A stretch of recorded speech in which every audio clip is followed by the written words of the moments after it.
mobilisation des pays de la Ligue arabe et de Mahmoud Abbas pour la reconnaissance de l'État palestinien au moment où Israël connaît de vives tensions intercommunautaires. Exemple à Jérusalem où cette école judéo-arabe a été visée par un incendie criminel. Les combats contre les djihadistes à Kobané, l'État islamique aurait subi ses plus lourdes pertes au cours des dernières heures et ce depuis le début du siège de cette ville kurde. L'appel solennel du pape François et du patriarche orthodoxe Bartholomé, réconciliation des deux églises séparées pour sauver les chrétiens du Moyen-Orient menacés par l'islam radical.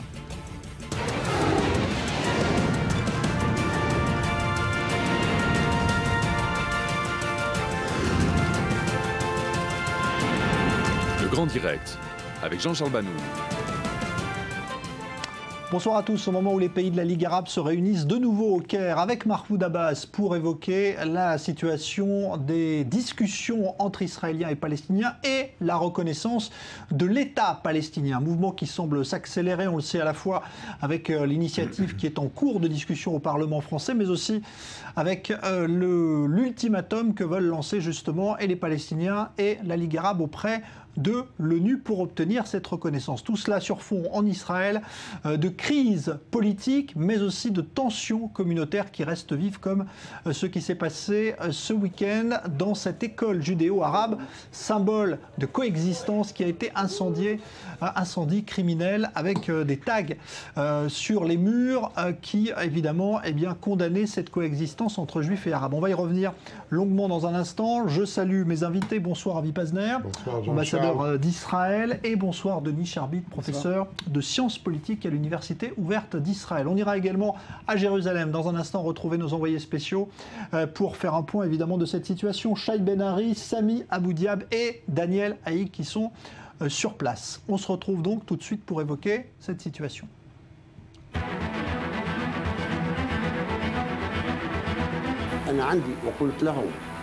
بصراحة أنا أعرف تماما أن بينكم وبين الإسرائيليين مفاوضات ثنائية وتتحدثون بأشياء كثيرة أبدا لا مستحيل.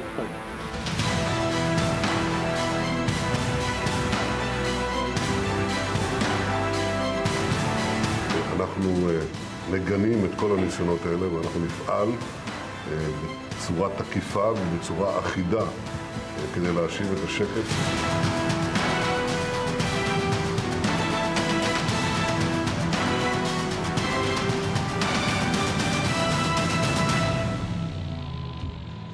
Et voilà qui illustre donc les tensions qui règnent actuellement à Jérusalem entre juifs et arabes. Ce qui s'est passé hier, donc samedi, dans une école qui symbolise justement ces tentatives de faire coexister pacifiquement des juifs et des arabes. Une école judéo-arabe de Jérusalem visée par un incendie criminel, acte qualifié de terroriste par plusieurs membres du gouvernement israélien aujourd'hui. Reportage Uri Shapira avec Leslie Rezoug. L'école a été vandalisée hier soir. Selon toute apparence, les auteurs sont des extrémistes juifs. Une classe brûlée, criblée de graffitis. Sur un des murs, on peut lire « On ne cohabite pas avec un cancer ». C'est un crime haineux commis contre des Arabes et des Juifs qui vivent, communient et étudient ensemble. C'est un crime politique. Politiciens ou simples citoyens, ils étaient nombreux à venir apporter leur soutien à l'école ce matin. C'est une situation terrible.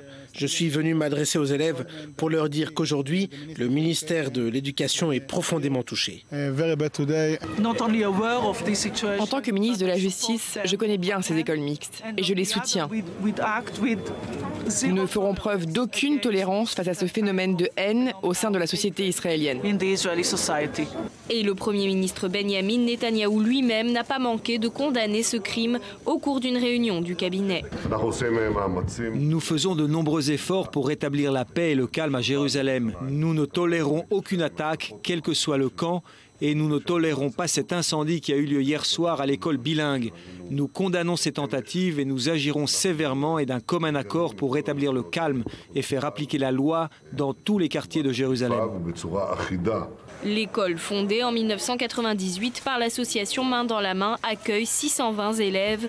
Qu'ils soient juifs ou arabes, ils viennent ici pour étudier, jouer et partager des idées tous ensemble. Un projet unique à la renommée mondiale.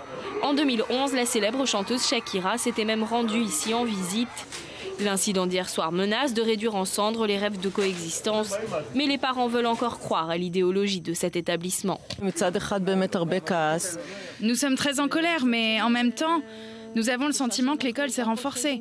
Cet endroit est tellement fort qu'il semble menacer ceux qui ne veulent pas de son existence. Ce n'est pas là le premier crime haineux perpétré par des extrémistes juifs dans le cadre des exactions du prix à payer. Mais pour la première fois, ce message n'est plus adressé exclusivement à la population arabe. Alors que la tension monte à Jérusalem, nul n'est à l'abri de la haine. Une haine qui n'épargne ni les juifs ni les arabes. Voilà donc pour illustrer ce climat de tension. Un mot tout d'abord, Avi Pazner, quand on en arrive évidemment à ce genre d'extrémité, est-ce qu'il y a, à votre avis, un lien à faire avec le climat politique qui règne entre Israéliens et Palestiniens, ou est-ce qu'il faut déconnecter ce genre d'événements et dire qu'il s'agit peut-être d'extrémistes? Il s'agit certainement d'extrémistes, mais vous ne pouvez pas déconnecter ce qui se passe en ce moment entre juifs et arabes, spécialement à Jérusalem, avec la montée d'une frange extrémiste, des deux côtés d'ailleurs. Ce n'est pas seulement du côté juif. Mais là, vous avez un exemple frappant de ce qui peut arriver. Cette école a brûlé la nuit. Elle aurait pu brûler durant la journée quand il y avait des élèves, avec une tragédie à l'échelle mondiale. Donc il est impératif que nous prenions toutes les mesures pour mettre la main sur ceux qui ont perpétré ce crime, qui n'est pas d'ailleurs le seul aujourd'hui.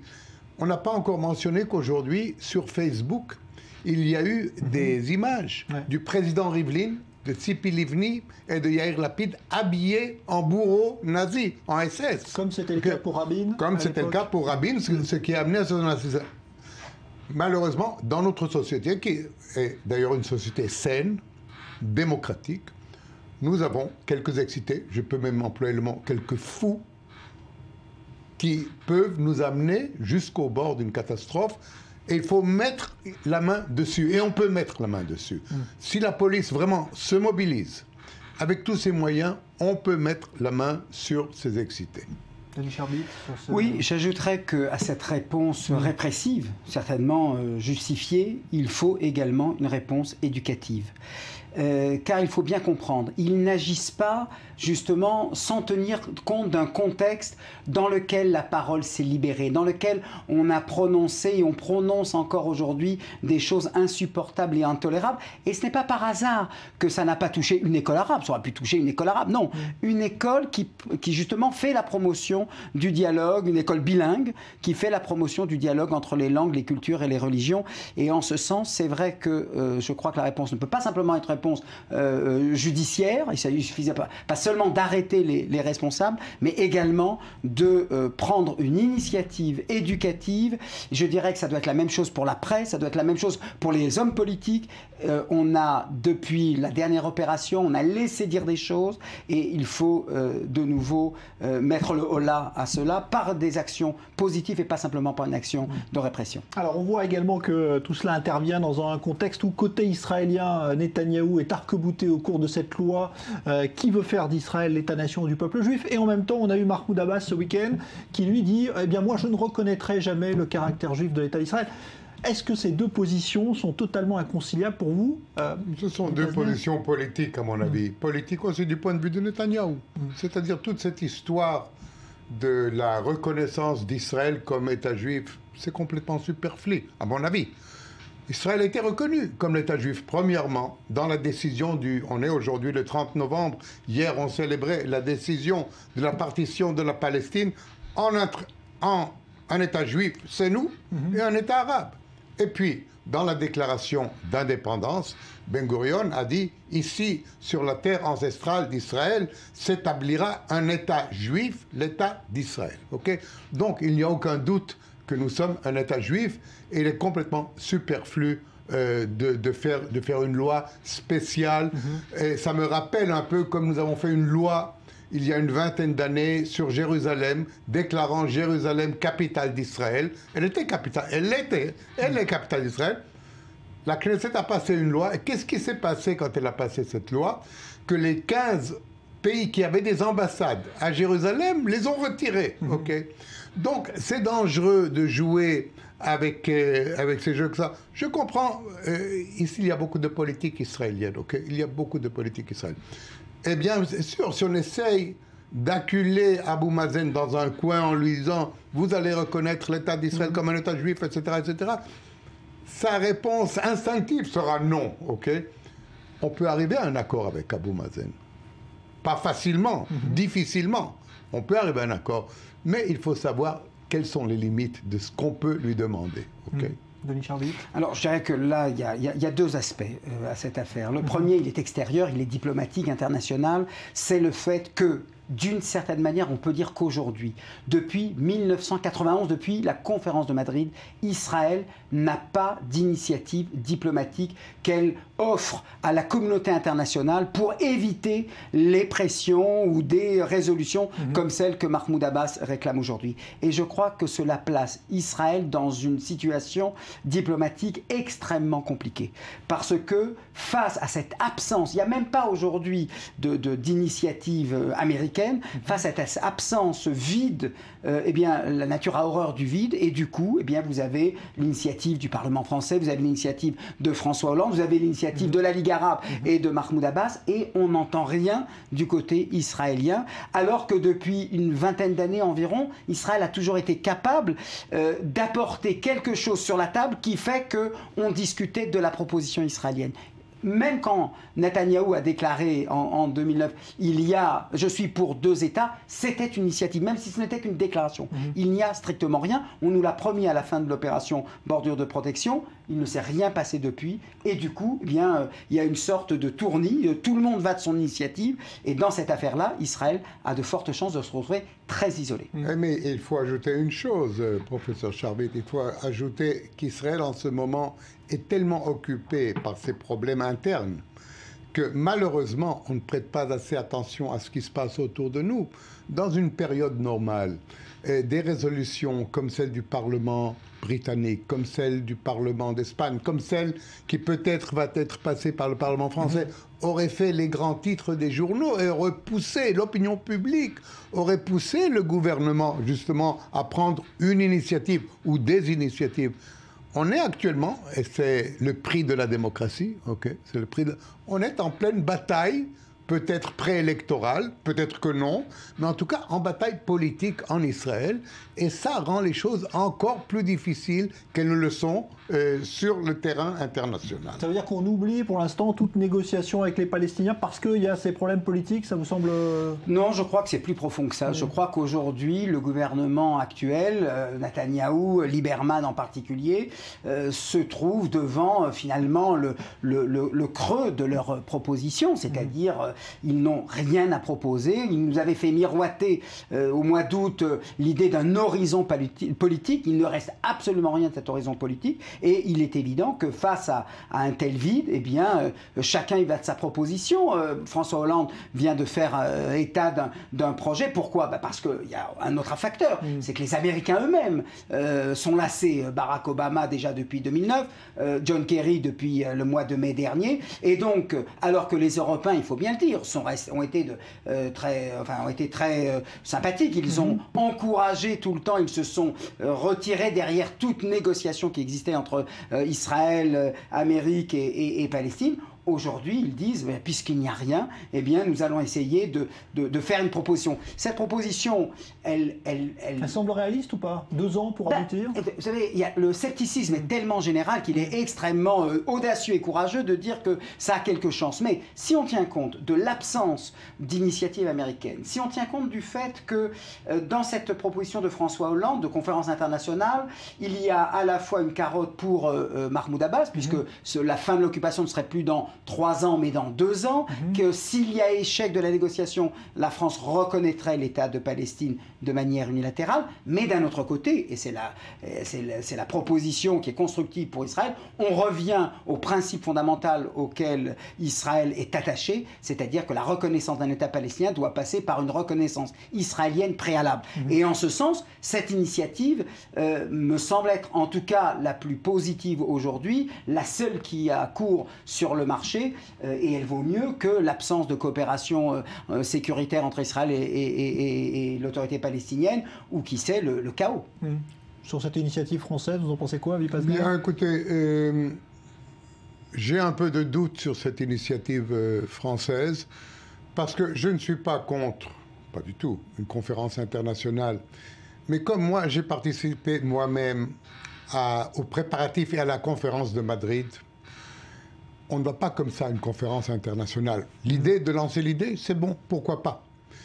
Mais ça doit être soigneusement préparé. Les périmètres d'une telle conférence doivent être soigneusement préparés pour qu'il n'arrive pas une chose comme il est arrivé. Vous parliez d'initiative tout à l'heure. Ce qui est arrivé à Barak en 2000 au Camp David quand il est allé avec Arafat et Clinton, rien n'était préparé. À une semaine, tout a explosé.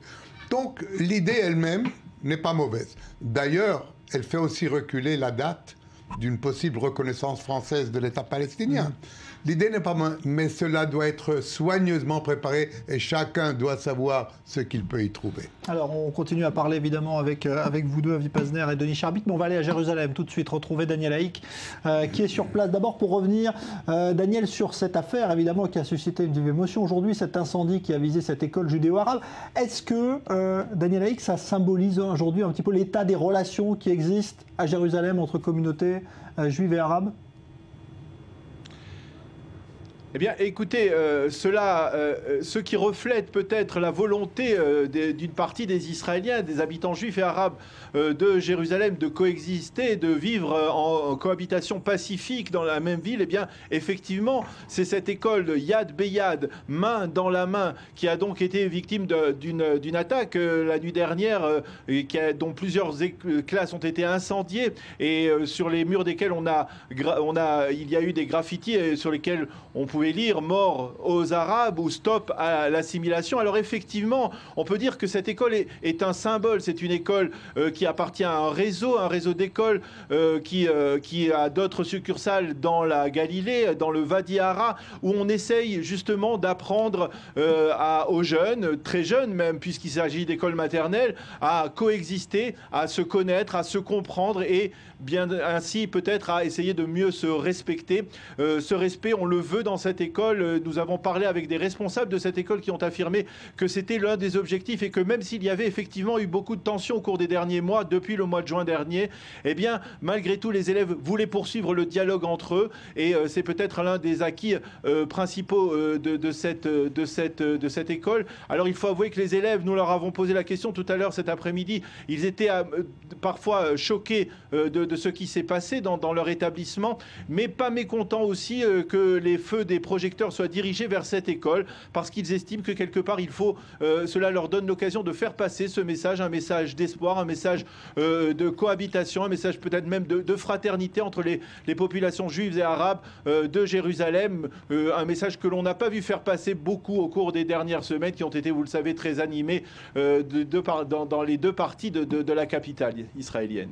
Alors, c'est toujours aussi très tendu au niveau diplomatique, on le disait. Daniel Haïk, d'ailleurs, les propos tenus par Mahmoud Abbas ce week-end, notamment la télévision égyptienne, ont-ils été reçus de manière négative par le gouvernement israélien, notamment par Benjamin Netanyahou ? Écoutez, on peut dire qu'on n'a pas vraiment beaucoup apprécié les menaces proférées par Mahmoud Abbas hier en Égypte, en particulier devant les représentants de la Ligue arabe. On n'a pas véritablement apprécié, mais on ne s'émeut pas véritablement de ces déclarations. On affirme d'abord que Mahmoud Abbas parle beaucoup, qu'il s'agit là d'une propagande méprisable, ce sont les termes utilisés par des responsables israéliens, mais que finalement cela ne va pas changer grand-chose. Mahmoud Abbas n'ira pas jusqu'au jusqu'au bout de son initiative. On affirme en fait de manière assez sûre, ce qui semble se refléter, c'est que du côté israélien, on est persuadé que les Américains opposeront un veto devant le Conseil de sécurité des Nations Unies si Mahmoud Abbas dépose sa demande de reconnaissance unilatérale d'un État palestinien. Et puis concernant la menace proférée par Mahmoud Abbas sur l'arrêt de la coopération militaire et sécuritaire entre les forces de sécurité palestiniennes et les forces de sécurité israéliennes,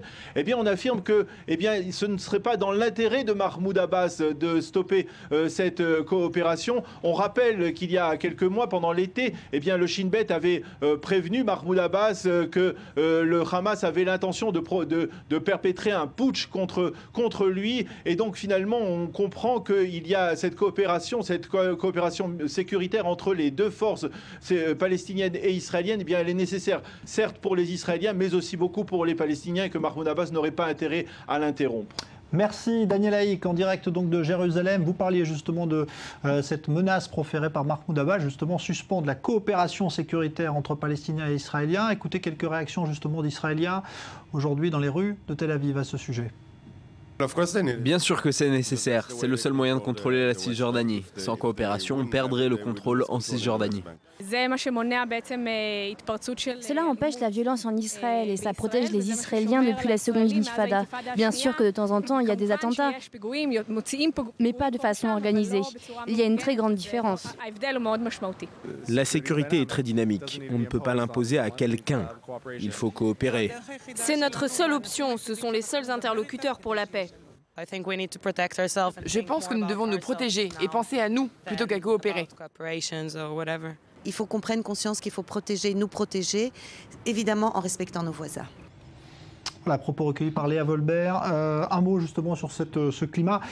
Quand la Ligue arabe veut pousser aussi pour la reconnaissance de l'État palestinien à l'ONU, est-ce qu'à votre avis, il y a une chance que les Américains finissent par céder là-dessus? Parce que les Palestiniens disent qu'il y a peut-être une chance que ce veto finalement ne soit pas automatique.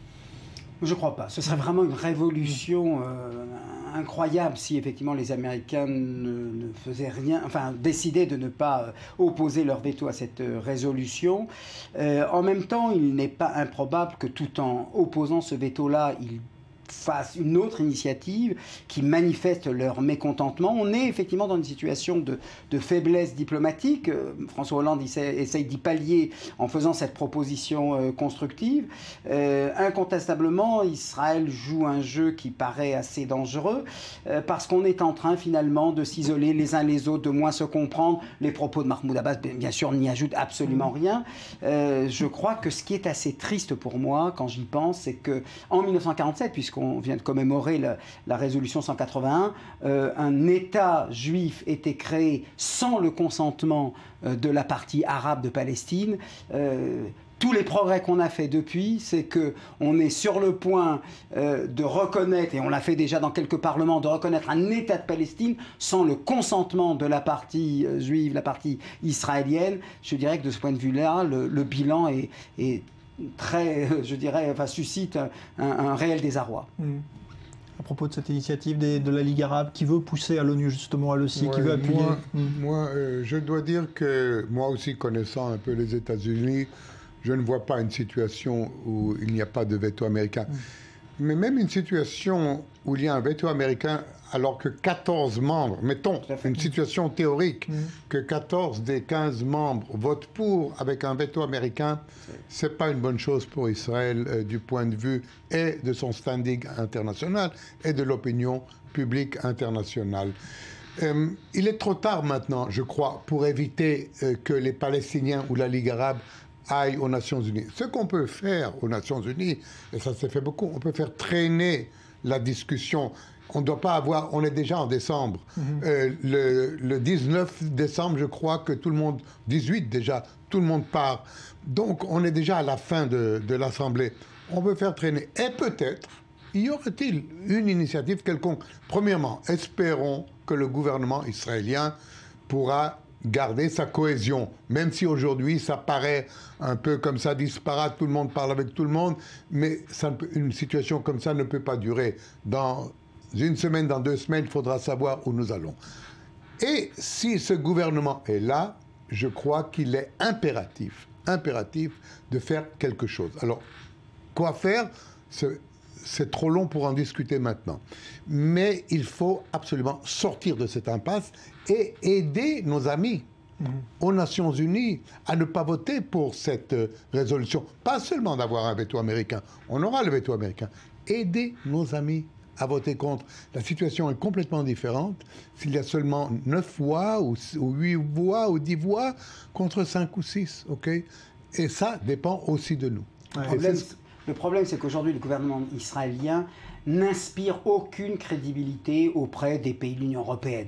Pendant des années, ils ont souscrit à ce principe qu'il n'y aurait pas d'État palestinien qu'après la reconnaissance par Israël de cet État. Aujourd'hui, ils l'anticipent. Aujourd'hui, ils n'ont plus confiance. Ils ont le sentiment d'avoir été bernés, d'avoir été traînés, d'avoir été bernés par une diplomatie israélienne qui parlait d'initiative et dont on demande à juger sur pièce et sur acte. Est-ce que Netanyahou est capable de cela? Aujourd'hui, personne n'y croit. Est-ce que l'initiative devrait peut-être venir, compte tenu du climat qui règne, des sociétés civiles israéliennes et palestiniennes? Ça pourrait être une issue, même si bien entendu ce ne sont pas les peuples qui font la paix, mais c'est au gouvernement de le faire. J'aimerais quand même attirer votre attention sur les déclarations du ministre des Affaires étrangères, Avigdor Lieberman, vendredi dernier. Intéressant, parce qu'il a quand même un grand poids maintenant, et je crois que c'est de lui que dépend la continuation de cette coalition, non.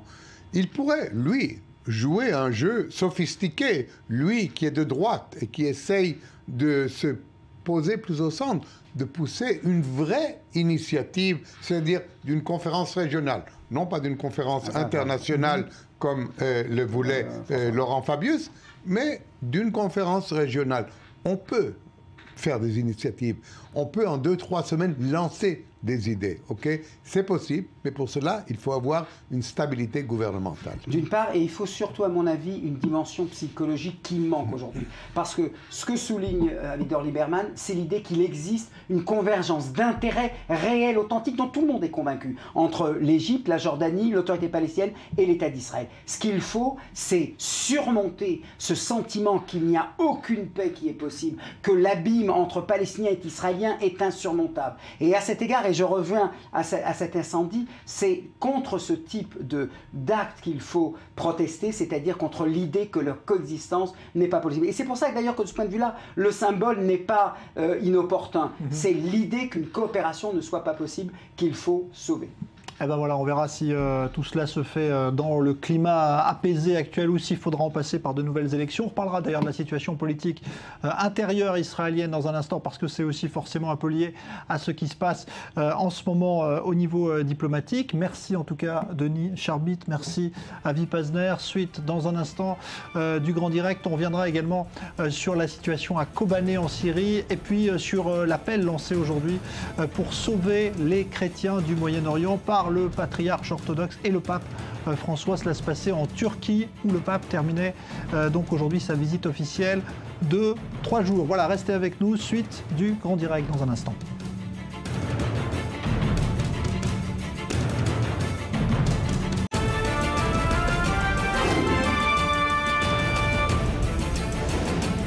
Illustration des tensions actuelles intercommunautaires à Jérusalem. Une école judéo-arabe a été visée par un incendie criminel hier soir, incendie qualifié d'acte terroriste par le gouvernement israélien. Les combats contre les djihadistes à Kobané, l'État islamique aurait subi ses plus lourdes pertes au cours des derniers jours, et ce depuis le début du siège de cette ville kurde. On en reparle dans un instant. L'appel solennel du pape François et du patriarche orthodoxe Bartholomé en Turquie, réconciliation des deux églises séparées pour sauver les chrétiens du Moyen-Orient menacés par l'islam radical.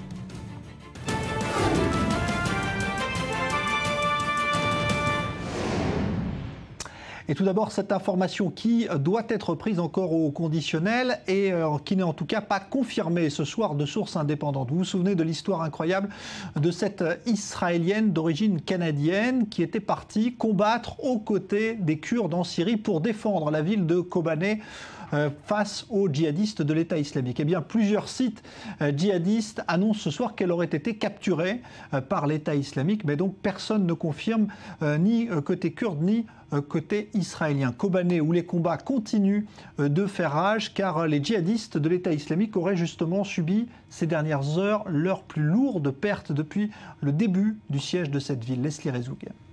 Ce sont les plus lourdes pertes pour l'État islamique depuis le début du siège de Kobané il y a 3 mois.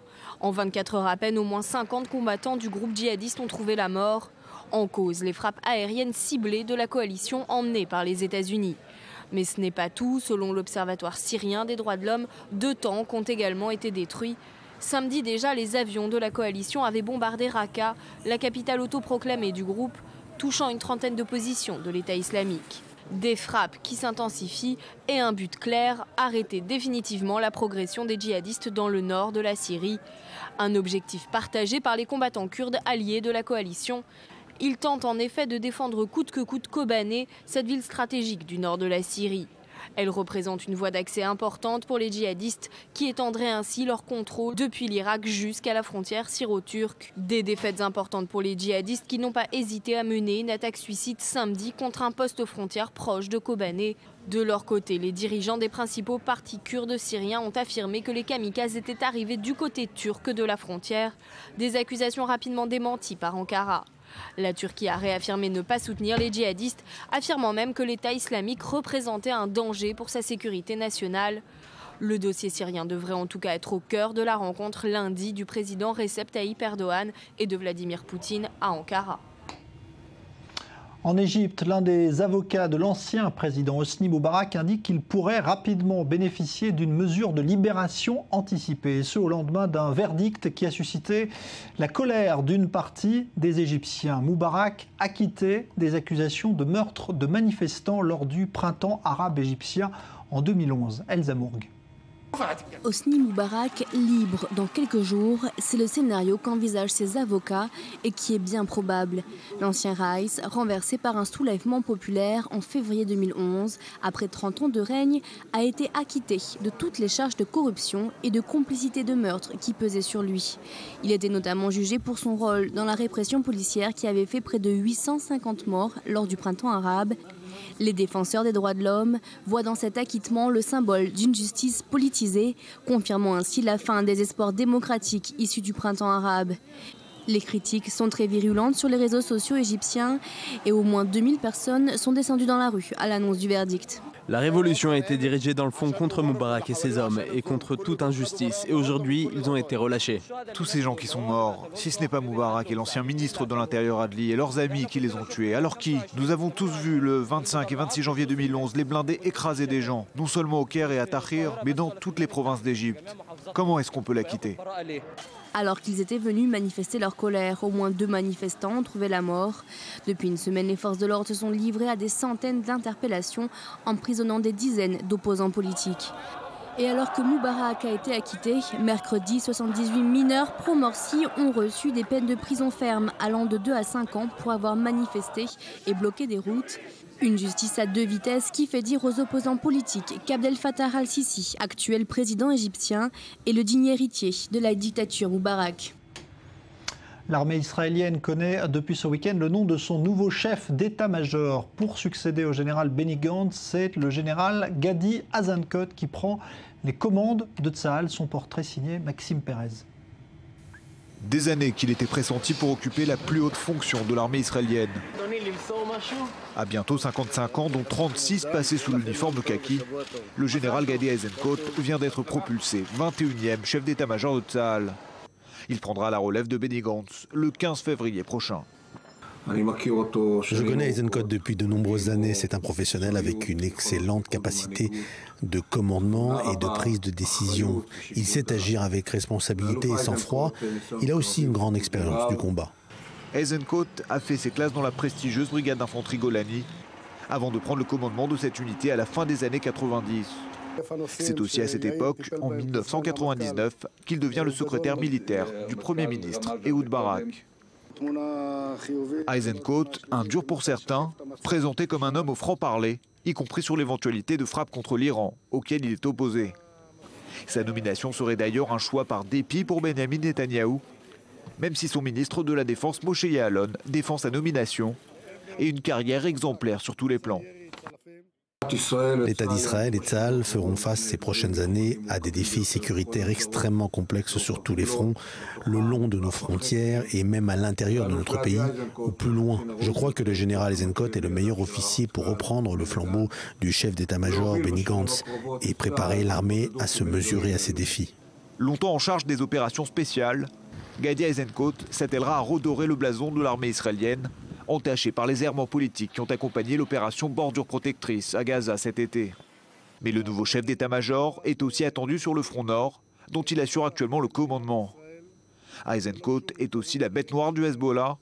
En 2006, lors de la seconde guerre du Liban, il avait mis en pratique la doctrine d'Ahieh, du nom du fief chiite de Beyrouth, rasé par les bombes israéliennes. Pour dissuader le Hezbollah de toute nouvelle confrontation armée, il prône le principe de la riposte disproportionnée. Alors, contexte troublé, évidemment, dans le cadre de cette nomination. On va en parler avec vous, Maxime Pérez. Bonsoir. Bonsoir. Contexte troublé, je le disais, car le Hamas pourrait ainsi ne pas reconduire son accord de gouvernement avec le Fatah qui expire ces jours-ci. Et Mahmoud Abbas a accusé, par ailleurs, ce week-end, Israël de mener des négociations secrètes avec le Hamas. Écoutez.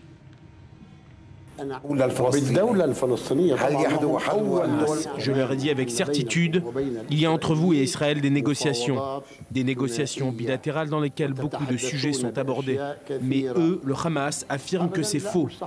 Voilà donc accusation portée par Mahmoud Abbas. Qu'en est-il, Maxime Pérez? Y a-t-il des négociations?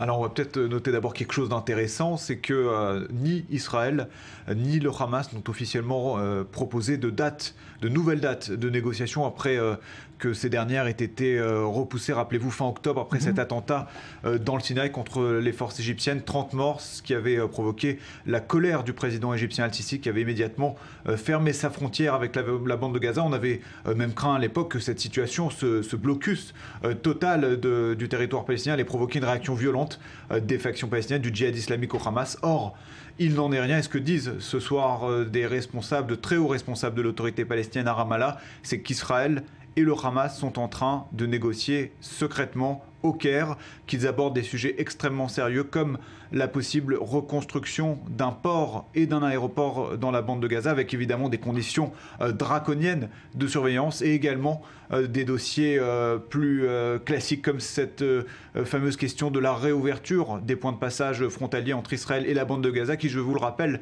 devait passer sous le contrôle des forces de sécurité palestiniennes. Alors ce qui est en train de se dessiner, ce n'est absolument pas ça. Et l'autorité palestinienne est en train de voir tout futur contrôle sur la bande de Gaza lui échapper. Évidemment, Mahmoud Abbas ne dit pas ça par hasard, même si ce soir, Abou Marzouk, numéro 2 du Hamas, dément fermement ces allégations. Mais on peut noter quand même que le profil bas adopté par le Hamas depuis quelques jours semble bel et bien indiquer que quelque chose se trame. Alors et tout cela dans le contexte, on le disait, où le gouvernement d'unité palestinien semble sur le point, lui, d'imploser. Oui, nouvelle autre annonce choc ce soir du Hamas, de son porte-parole. A priori, le mouvement islamiste palestinien ne renouvellera pas ce gouvernement d'unité palestinien qui avait été créé il y a quelques mois, formé de technocrates palestiniens à la fois ni affiliés au Hamas ni au Fatah, mais qui avait pour mission de mettre en place des élections générales dans les territoires palestiniens, à la fois en Cisjordanie et dans la bande de Gaza, sauf que depuis que ce gouvernement est en place, il n'a même pas mis les pieds à Gaza. L'atmosphère absolument délétère entre le Fatah et le Hamas qui est furieux contre l'autorité palestinienne, qui continue sa traque des militants islamistes en Cisjordanie. Il y a encore eu près de 80 arrestations de membres du Hamas par la police de Mahmoud Abbas au cours du mois de novembre. Et évidemment, cela provoque évidemment une crise majeure au niveau de la direction palestinienne, et on risque de se réacheminer dans les prochains jours vers ce schéma qu'on connaît avec deux entités palestiniennes, une en Cisjordanie avec le Fatah de Mahmoud Abbas et l'autre à Gaza avec le Hamas. Donc un statu quo qui semble parti pour se prolonger. Merci Maxime Pérez.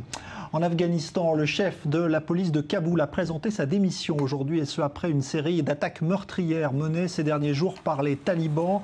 Ce colonel de la police avait lui-même été visé dans un attentat mené par un kamikaze contre son bureau. Il en avait réchappé. En Turquie, le pape François et le patriarche orthodoxe Bartholomé ont plaidé ce dimanche pour la réunion de leurs deux religions face à la menace qui pèse sur les chrétiens du Moyen-Orient. Un appel pour sauver ces chrétiens persécutés par les islamistes radicaux. Elsa Mourgue. 1000 ans de schisme religieux en voie d'être de l'histoire ancienne. Ce dimanche à Istanbul, les églises catholiques et orthodoxes ont posé les bases de leur rapprochement. Une union au nom de la défense des chrétiens du Moyen-Orient, particulièrement vulnérables depuis la montée des intégrismes religieux dans la région. Nous entendons ici la voix des pays voisins, effrayés par une guerre inhumaine et brutale. Cela est un mépris de l'homme qui est à l'image de Dieu. Le cri des victimes des conflits nous pousse à aller en toute hâte sur le chemin de la réconciliation et de la communion entre catholiques et orthodoxes.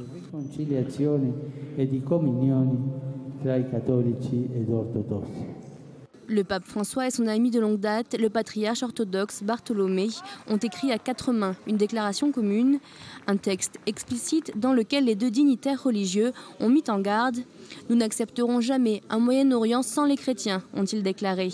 Les deux églises sont divisées depuis le grand schisme d'Orient qui a eu lieu en 1054, mais leur réconciliation est loin d'être acquise car les orthodoxes sont profondément divisés entre eux sur cette question. Le pape a clôturé ce dimanche une visite de 3 jours en Turquie, une visite pendant laquelle il a appelé à une alliance de toutes les religions contre le terrorisme. En Israël, le Premier ministre Benjamin Netanyahou a finalement décidé de repousser le vote de cette loi très controversée, celle de l'État-nation du peuple juif. Beaucoup pensent qu'elle va d'ailleurs conduire à l'éclatement de l'actuelle coalition si elle est adoptée. On en parle avec vous, Dran Reven-Sapir, bonsoir. Bonsoir. Analyste politique sur i24 News. Alors, est-ce que ce soir, on se rapproche un peu plus de nouvelles élections ou pas ? Mais écoutez, cette décision du Premier ministre Benjamin Netanyahou de repousser ce vote à la Knesset sur cette proposition de loi controversée pourrait laisser penser le contraire.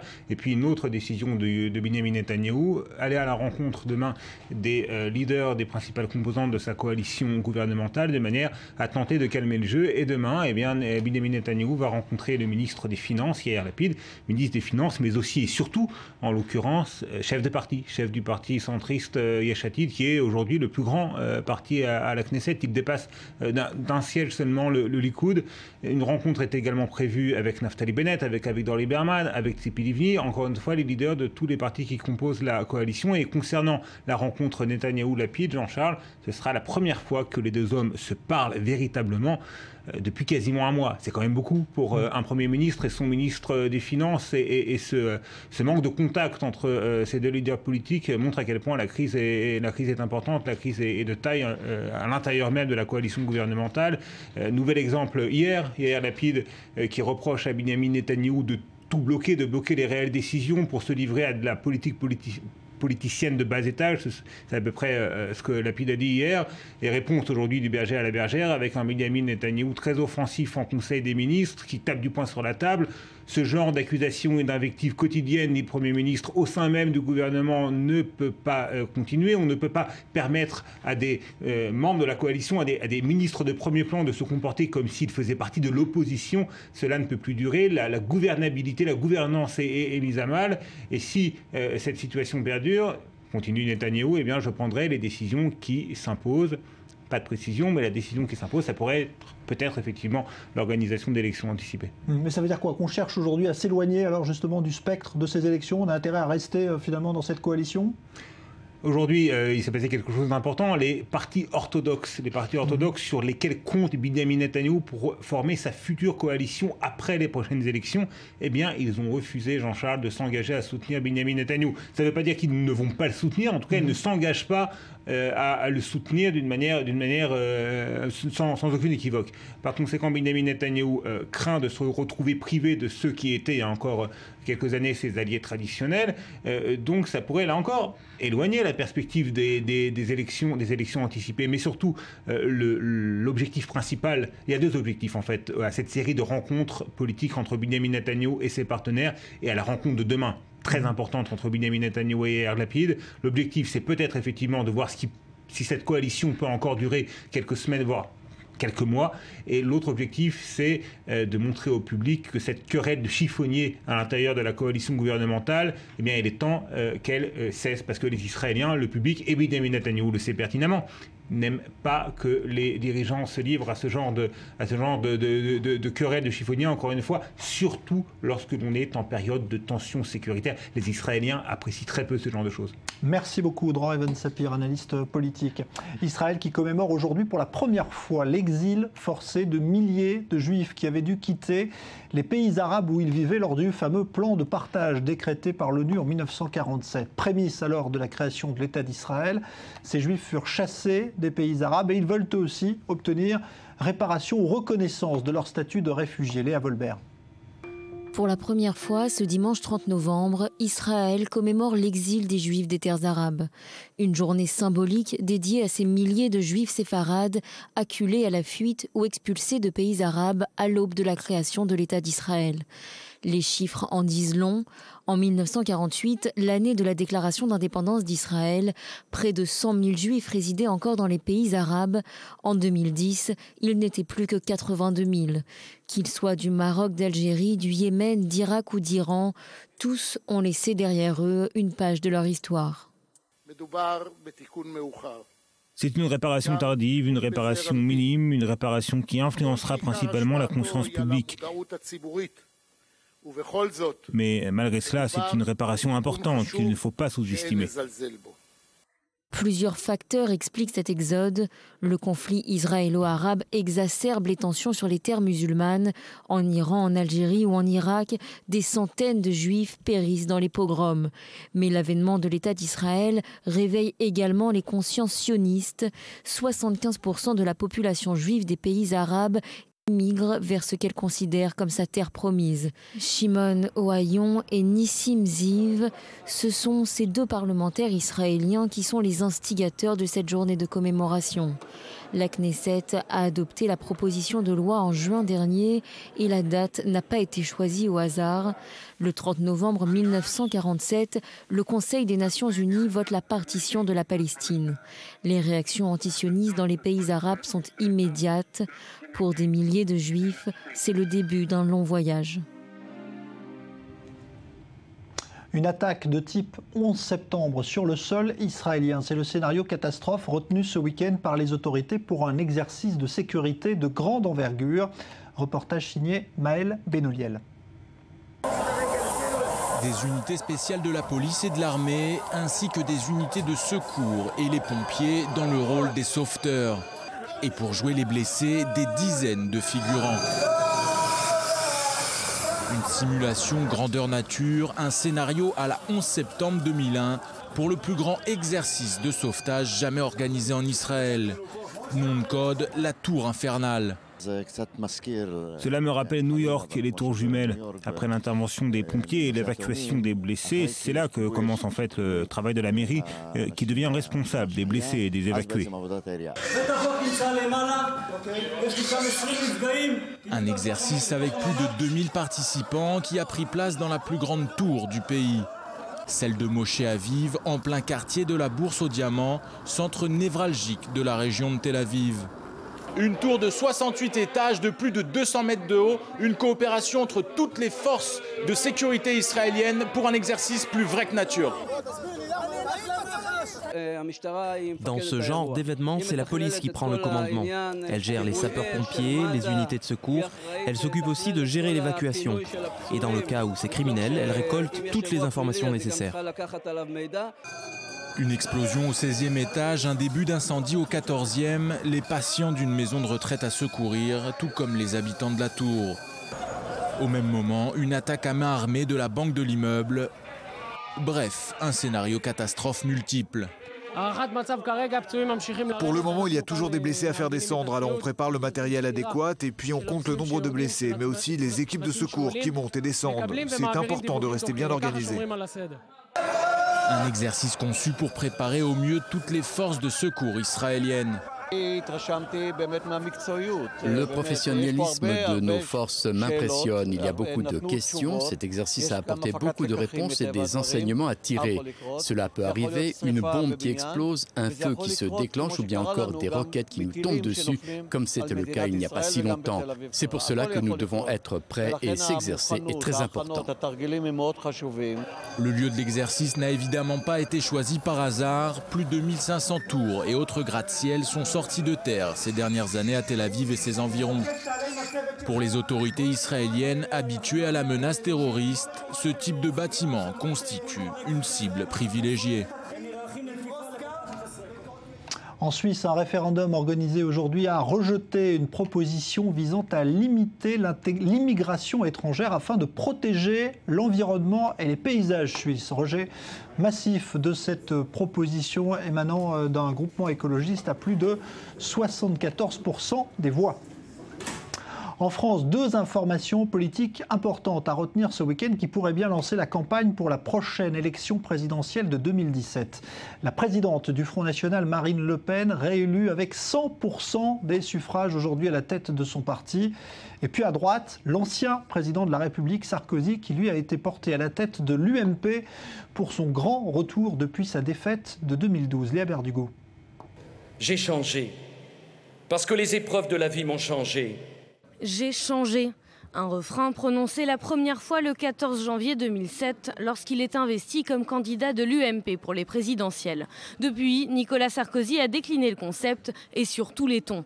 Confortablement élu en 2007, il a effectué au cours de son premier mandat quelques dérapages. On se souvient du casse-toi pauvre con adressé à un Français refusant de lui serrer la main. C'était lors du Salon de l'Agriculture en 2008. Un ton modérément apprécié par les Français. 2 ans après sa défaite en 2012, c'est dans une volonté de revenir sur la scène politique qu'il se présente une nouvelle fois sous un nouveau jour. En janvier 2014, il déclare « Je ne suis plus le même Sarkozy, je me suis amélioré, je suis moins anguleux », dit-il. Et il maintient ce discours lorsqu'il se porte candidat à la présidence de l'UMP le 19 septembre dernier. Un changement qu'il veut personnel, il assure avoir tiré les leçons de son mandat, mais ce changement se veut également collectif. Je suis candidat à la présidence de ma famille politique. Je proposerai de la transformer de fond en comble. La gauche, elle, retrouve son meilleur adversaire. A-t-il changé? Nous en doutons.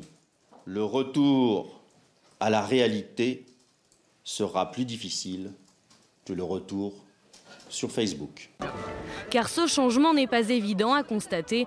Nicolas Sarkozy reprend les mêmes thèmes de campagne qu'en 2012. Il donne des gages au noyau dur de l'UMP, notamment sur l'immigration et sur le mariage homosexuel. En meeting de campagne pour la présidence du mouvement, Nicolas Sarkozy plie devant la pression des opposants au mariage gay.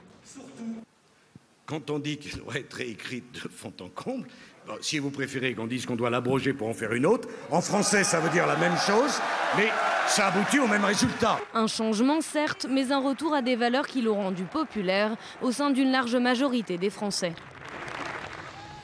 Alors, on s'y arrête avec vous, Léa Berdugo. Bonsoir. C'est une victoire, certes, pour Sarkozy, mais elle ne lève pas tous les obstacles sur sa route. Bah non, car le principal obstacle pour Nicolas Sarkozy se nomme Alain Juppé, car le maire de Bordeaux et candidat aux primaires de l'UMP est bien résolu à affronter le nouveau président du parti dans un combat qui s'annonce rude pour les prochaines présidentielles de 2017. Alors, interrogé sur la victoire de Nicolas Sarkozy, Alain Juppé l'a félicité, mais du bout des lèvres, on l'écoute. Moi, ce que je constate, c'est que les choses se sont passées correctement. C'était ça le plus important, que l'élection ne sera pas contestée. Voilà, je félicite Nicolas Sarkozy pour sa victoire. Je lui adresse des félicitations très amicales. À lui maintenant de redonner à l'UMP l'élan qu'elle attend. Et pour cela, il faudra rassembler, bien entendu.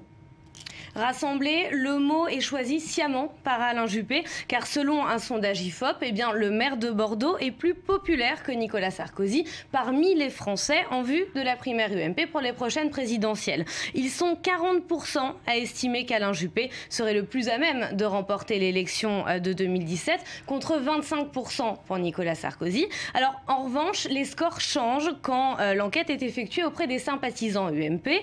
Là, Nicolas Sarkozy est donné gagnant gagnant avec 53% des voix contre 36% pour Alain Juppé. Alors Nicolas Sarkozy est donc beaucoup plus populaire au sein de son parti et c'est certainement un atout de taille pour le candidat aux primaires. Alors on le disait, Léa, Marine Le Pen, elle aussi, pense déjà à 2017. Oui, et plus que jamais. Alors Marine Le Pen a été réélue aujourd'hui présidente du Front National avec 100% des suffrages exprimés, il faut le noter. Alors la nouvelle présidente s'en prend largement aujourd'hui à ce qu'elle a nommé par le passé l'intelligentsia, à savoir François Hollande et Nicolas Sarkozy. On l'écoute. Ces partis, faut-il le rappeler, qui portent la responsabilité intégrale de notre situation et qui osent encore tenter de faire croire qu'ils pourraient représenter un renouveau pour notre pays. Tout! Messieurs Sarkozy et Hollande, vous avez tout raté! Oui, car les sondages la placent en tête d'un premier tour de l'élection présidentielle. Ce qu'elle a dit aujourd'hui, il se bagarre aujourd'hui pour savoir qui montera sur la deuxième marche, a-t-elle déclaré. Donc un second tour, eh bien, qui pourrait être surprenant. Merci beaucoup Léa Berdugo. 2017, évidemment, ça va arriver assez vite finalement, puisqu'on est bientôt déjà en 2015. À Beyrouth, des milliers de personnes se sont rendues aujourd'hui pour un dernier hommage à la diva Saba, disparue la semaine dernière à l'âge de 87 ans. Elle a été inhumée selon le rite chrétien maronite. La chanteuse a reçu de nombreux hommages à travers tout le monde arabe où elle était extrêmement populaire. Voilà, on va se retrouver dans un instant pour le débat du Grand Direct. On évoquera la situation en Égypte au lendemain d'un verdict qui a suscité la colère d'une partie du peuple égyptien, celui qui acquitte Moubarak du meurtre de milliers de manifestants lors du fameux printemps arabe de 2011 en Égypte. Où va l'Égypte aujourd'hui? Est-elle dans la bonne direction? Où est-elle revenue finalement à la case Moubarak avec le général Al-Sisi devenu président de ce pays? Eh bien, c'est la question que l'on va poser dans un instant à nos experts. Restez avec nous, suite du Grand Direct.